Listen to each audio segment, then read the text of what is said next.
ఏమిటి అందరూ అలా చూస్తున్నారు? వీళ్ళు ఎలా ఉరి తీస్తారో చూద్దామని సరదాగా తమాషాగా వచ్చారా? చూడండి, బాగా చూడండి. ఇప్పుడు నాకు ముసిగేస్తారు, తాడు తగిలిస్తారు. ఈ తలారి సోదరుడు ఒకే ఒక గుంజు కసత్తులు గుంజుతాడు, అంతే. నాలుగు ఇలా బయటకు వస్తుంది, కళ్ళు ఇలా పుడుచుకొస్తాయి, మెడ ఇలా వేలాడుతుంది. ఫినిష్. నేను చచ్చిన తర్వాత పాపం ఈ కుర్రాన్ని చంపడం అన్యాయం అని కొంతమంది కొనుక్కుంటారు. ఈ అన్యాయాన్ని ప్రతిఘటించాలని మరికొంతమంది పిడికిలి బిగించి ఆవేశపడతారు.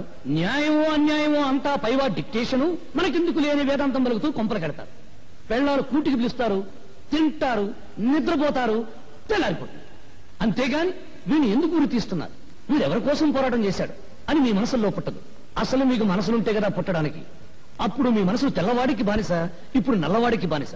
దేశభక్తి మీలో ఎప్పుడో చచ్చిపోయింది. ఒకవేళ ఉన్నా అది ఆగస్టు 15వ తారీఖున జెండా ఎగరవేసే టైంలో చటుక్కున పుడుతుంది. జనగణ మన అధినాయక జయహే అని పడగానే పుట్టుక్కున చచ్చిపోతుంది. అది అద్గది పుణ్యభూమి నాది.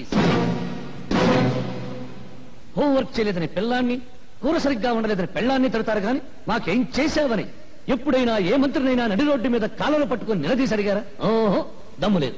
తరతరాల నుంచి మహారాజుల దగ్గర నుంచి నేటి రాజకీయ నాయకుల దాకా వాళ్ళ కళ్ళ చుట్టూ గానుగుల్లా పీనుగుల్లా తిరగటం మీకు అలవాటైపోయింది. మీ జీవితంలో కొత్త సూర్యోదయం కోసమే అడవుల పాలై ఆకలి తప్పులను సహిస్తూ ప్రాణాలను సైతం త్యాగం చేస్తున్న దారి తప్పిన నాలాంటి సోదరులను చూసినా మీ పీకు గుండెల్లో ధైర్యం పుట్టదు.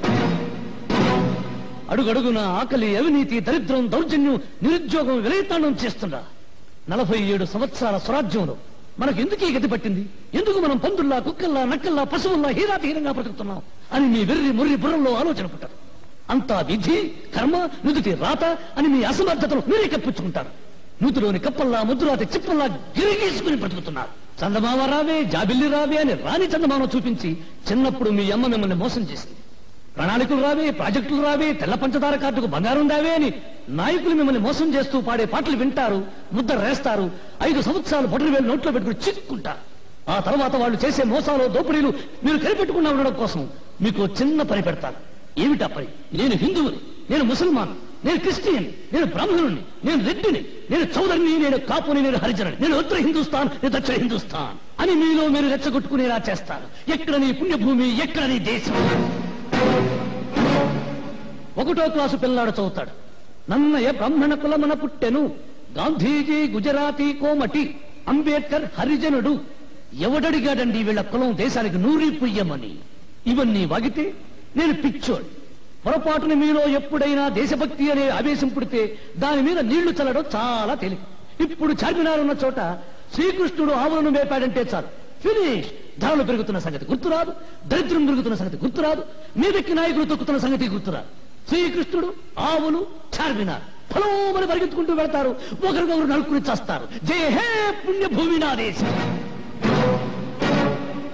ఒక్కసారి బాగా ఆలోచించుకోండి. బ్రిటిష్ వాళ్ళను వెళ్ళగొట్టడానికి ఈ దేశంలో కాలిన బస్సుల కన్నా, తగలబడిన ఆఫీసుల కన్నా, చచ్చిన మనుషుల కన్నా 47 ఏళ్ల స్వాతంత్రంలో మన రాజకీయాల కోసం, మన వర్గాల కోసం, మన కులాల కోసం తగలబెట్టుకున్నదే ఎక్కువ.